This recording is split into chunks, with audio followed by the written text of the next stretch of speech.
Okay, so Parshas Purim is Azai.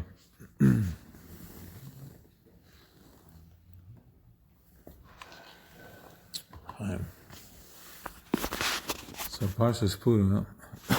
So first we have to understand what a chak is. What is a chak? There's a chak mishpat, right? There's different levels. There's stuff that we do that we understand why we're doing it, and then there's stuff that we do and we don't know why we're doing it. And then there's stuff that the mitzvahs aseh, the lois aseh, and then there is stuff that we do, and it's a chak. Nobody knows the reason. So paradima is a we don't know why. The chayik, like Shlomo Melech said, I went all the mishalim, whatever the number is, and he doesn't know the reason for a para. But we also have to understand that a chayik is in place to. It's almost like the highway has you have the highway, and then you have the two sides. You have the rock. So the rock is there to. If not for the rock, the road wouldn't be there. So that's so to a chayik is a zelda. A chayik is something that is it's here to keep us on track. That's so the essay can flow in between it. So there can be a flow. The reason we can appreciate the mitzvah essay is because there's a chayik. If not, without that, it would just be vast again. So it's part of the structure. So because it's a chayik, it goes lamayla matam vadas. We don't understand what it is. We don't know what it is. So we take the efer para and we sprinkle it on the person that's tameh, and that purifies him. It cleans him because it takes the person to a level of lamayla matam vadas, above and beyond explanation, similar to the meditation we did before, where we're just, tapping into seichel, to pure energy, which is, it brings it shows the other side of it. Okay. So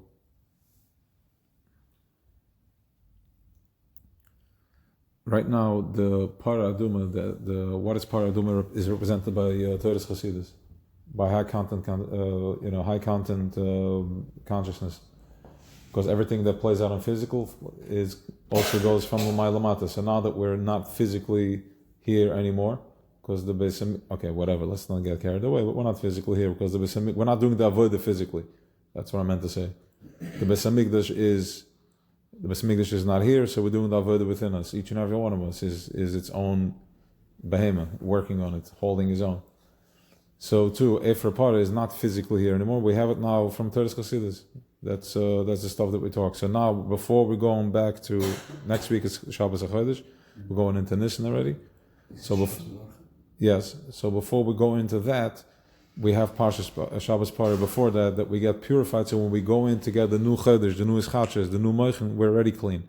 We have none of the old Chazarai there stuck within. So what is the Efer Para again? How do I zap my brain?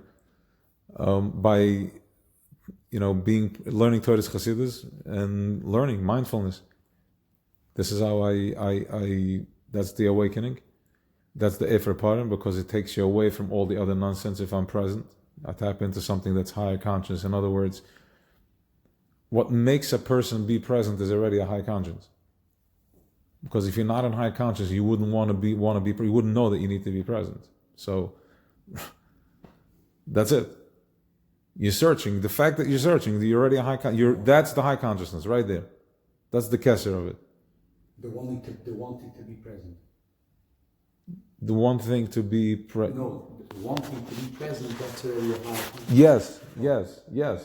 The fact that how many people want high consciousness? How many people just want to eat garbage food? How many people are just watching the news? How many people are still spinning with low conscience stuff? He said, she said, I mean, all of us, fine. But still, there's awareness. The fact that you want, that is high conscious already. You want to be out of it. That's the Efer Para. That's the Efer Para. The way you got there is because you learned Torah's Chassidus, which is Torah's Mashiach, Baal Shem Tov, Rebbe, and all that good stuff, and all the tzaddikim. And once you learn that content, it's Efer Parah for the brain, and it brings you to higher conscience. The only way you can relate to it is by in conflict. But I want to get out of it. I want to go because that's what we know. Okay, because we are in a low conscience. So this is how we know. When somebody does something good, the next thing you know, you get it. You pay for it. People don't. Yeah, because it's real energy and this, that, and the other. Fine. So that is the Efer Parah. That's Shabbos Parah that we're going in this week, which is Shabbos, as we know, is Kiddush. It's Iskachus. The day is holy. There's a vibration where you don't need to do anything. You just have to do nothing, and you are in that zone. You don't have to go out there and do something. You have to just be present, do nothing, and you will be vibing on Shabbos energy. Now, this week Shabbos has something, another ingredient in it, just like you have a cake or a cholm that has another ingredient. This week, which is Parshas Parah, which is Efer Parah, which is a powerful Shabbos to clean the moich and to clean the minds, and to what that would look like is less self-doubt. Once I have less self-doubt, I'm more confident. When I have more confidence, I'm in higher conscience. When I'm in higher conscience, I am automatically feeling better. And if I automatically feel better, if I feel better, then it must be good things coming my way because I'm feeling better. So how else can I feel better if not good is happening to me? So once again, you were looking for the salvation to feel better. The fact that you are feeling better, that is already it.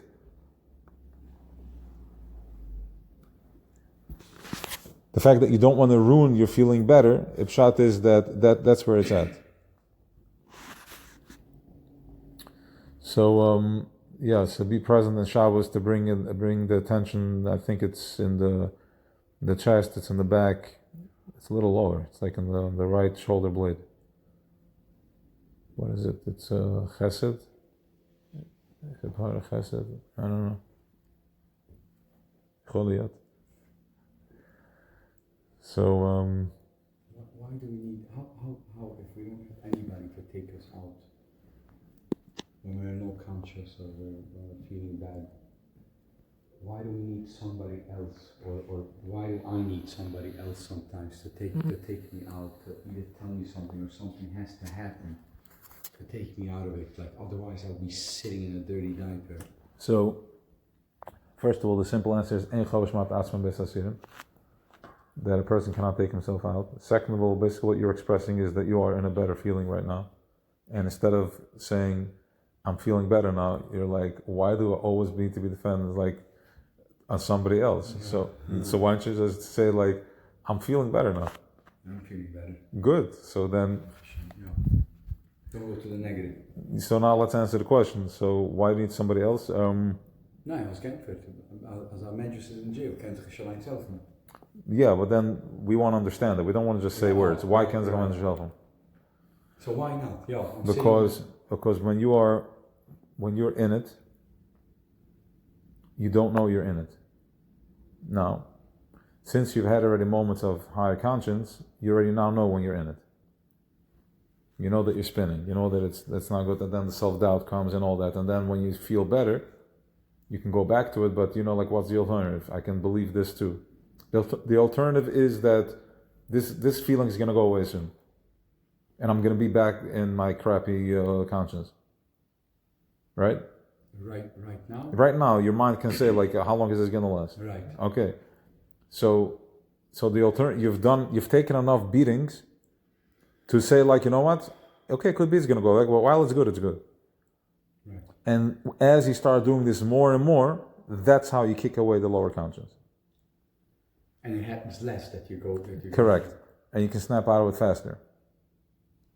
But how is it possible? Okay, so you're stuck again. Don't ask how. Just tap into it and watch what happens. To this killer. Nothing. So fine. No, it's good. It's on. It's recording. Okay, we're at 9 minutes. So, what's that? Yeah, go ahead. What's the question? Over and over again. You can actually choose it over and over again. Stronger and stronger. It becomes like something that you get trained in. Like you do repetitions of something, like a muscle that you're building. Yeah.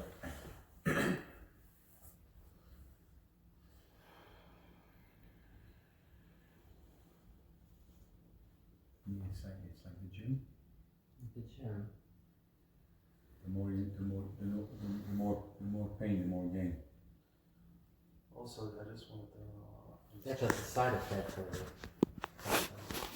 Is it that you have to, at least from a certain perspective, I see that I have to let go of the attachment and emotion, the rawness of the feeling, of the experience, in order to tap into the higher consciousness.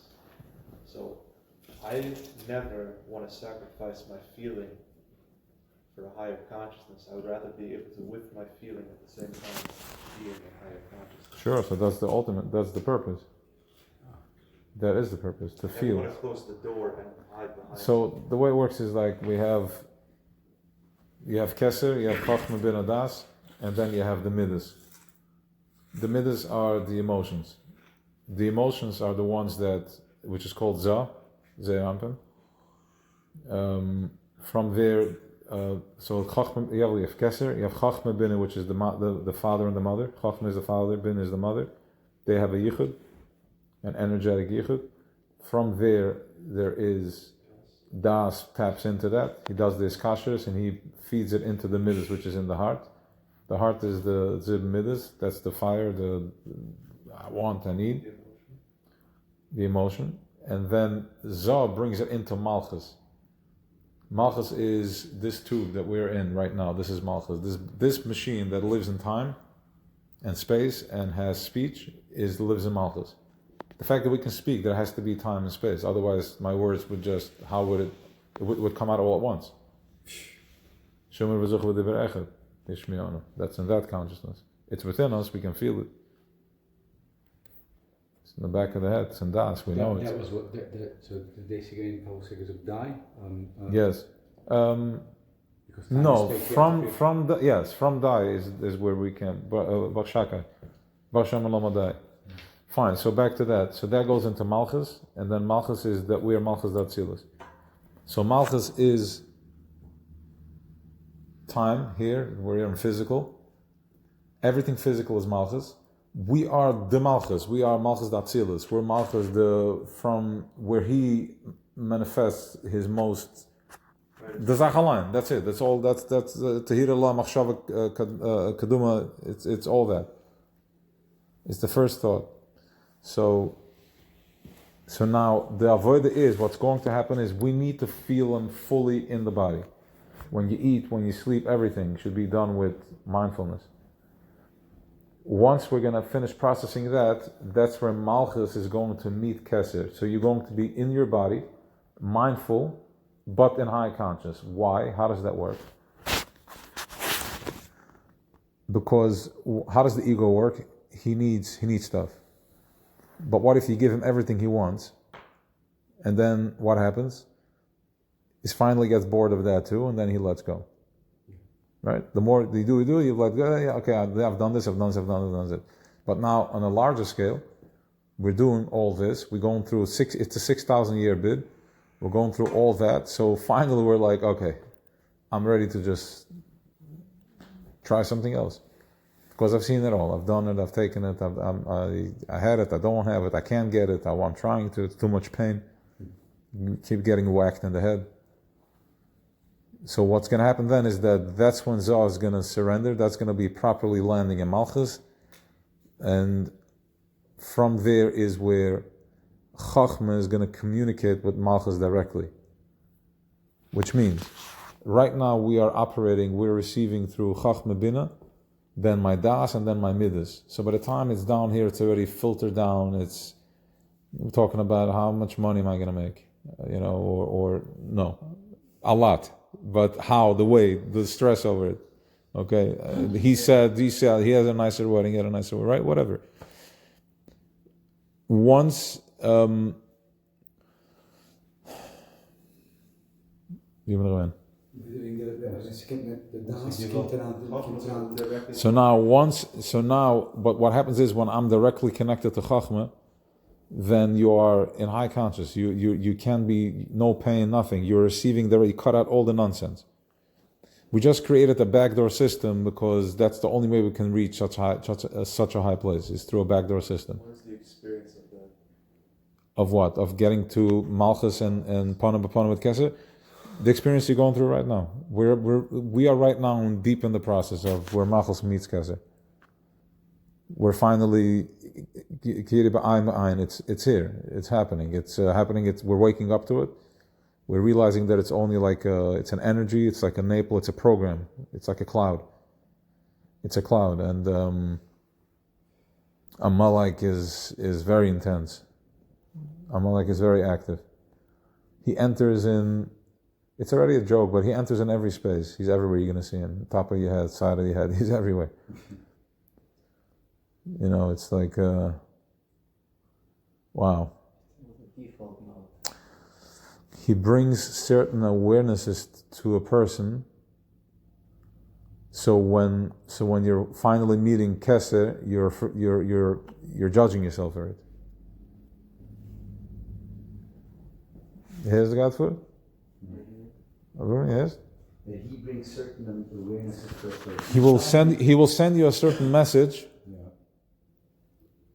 And make you bring mindfulness to you. In other words, you know the thing that we do when the kids play sometimes, and we bring awareness, like look how nice they're playing, and you take them out of their bubble. That's a Malik move. While we are connected, he's coming in. He's trying to disconnect. He brings awareness to it. He makes you aware of something, and then when you see it, you're like, oh, I'm judging myself for it. So Chassidus comes, no, you got to drill down on that. Go deeper. What? Yeah, so he ruins the innocence. What's the pain that you have? What's the pain? The pain that you have is that when you were a child, you were very innocent, each and every one of us, and people start taking advantage of that and hurting that. What does that look like? What do you mean they hurt me? Because when I'm a child, I'm in a bubble. I'm a completely Tamimis bubble. I walk, I believe, I smile, live in La La Land. Comes somebody and touches you. Whatever you're going to be touched, you're going to be damaged. It's like it's because it's this very delicate, fragile light. That's a child. He's just fragile. He's so innocent. And then anywhere you touch it, any type of pain zaps it, and it becomes dark at that area, which means that you become conscious of it. Adam started seeing himself naked. You become conscious of it. Wow. So now, for years, you process that. And now finally, when there's a higher conscious coming, you're able to go above it and say, wherever it's pressing, it's just there to bring awareness to it. There's a light over there for me. There's a gift there for me. How else was I going to find it if not for somebody bringing awareness to it? Now you may think that 20 years, 30 years, it's nothing. It's a joke. You know what type of joke it is? The way you see a terabyte or can go into a little disk. That's what 20, 30 years is. It's like it's nothing. It's just it's a fog. It's a state of mind. You're stuck in a state of mind. It needs to be removed. Amalek is there. So now, so let me just finish that. Now that's when Malchus is going to be coming. That's what looks like when Malchus comes to Kesed. Malchus, your physical body, the consciousness that it's in a physical body that lives in time. If not for time, I wouldn't be able to walk till here, as I would just be here. So I need time to slow things down so I can manifest. Now, as we are manifesting, we're also realizing that we're just a manifestation. I'm not me. I'm just an energy that looks like this, an energy that manifests that way. When you get that is when Malchus is starting to meet Keser. To think like this is where Malchus starts meeting Keser, that I don't see myself as my shortcomings and my judgments. So really we're not manifesting. So really what? Really, we're just an energy. We are a manifestation. Really, we're not manifesting. Correct. No, you are manifesting, but it's not you're manifesting. You are just an energy that has. You're an energy that's called so and so. Right. Whatever your energy name is, the mother gets in a woo. It's like by design this way. This is your name. Now the reason. Thank God for all the problems you have, for all the damage and that you received, because if not for that, you would be in vastness. You wouldn't exist. You wouldn't know of yourself. You would be completely unconscious, and you know what it looks like? Exactly what life looked like a year ago. Completely unconscious. You were not aware of yourself. As far as you were concerned, you were from your buckle to your shoes to your car. That was your whole existence. And that's where low frequency met me, that's where all the pain met you. The side pain, the front pain, it's all energy blocks. Okay, so now because of all that pain, you become going. So really we ask ourselves, so much pain for this point, just tell me the point. Like, really? Is this a joke? Yeah. Yeah. What's the point? The point is that even the level of pain that you think that you are going through, that is a Amalek and Pare. Heck with him. He turns up such a value on a value system that means nothing to me, that when I receive the pain that really means nothing to me, it's blown out of proportion because I'm not A, B, C, D, and F, G that he decided that I need to look like. That's how he keeps me hostage. That's the point. The point is that it's not so painful. What pain? What's pain? Right. Right, zegt me. Ich gebe ihm so auf den Geist, zegt me right. But it is pain. What's that? But it is pain. Breathe into that. No, because he said ego, I understand what he said. The fact that he still says right. I think it goes back. You should be unconscious now. I think it goes back to what I was saying. Though the point is that I don't want. Anyways, Chavra, so have an awesome Shabbos. Let me just wrap this up. This is Efer Para. And we should all have our blockages and fog removed. Should all be removed, and we should say Kiri Ayin Be'ayin. Tavshin Pei Bez. Shabbos.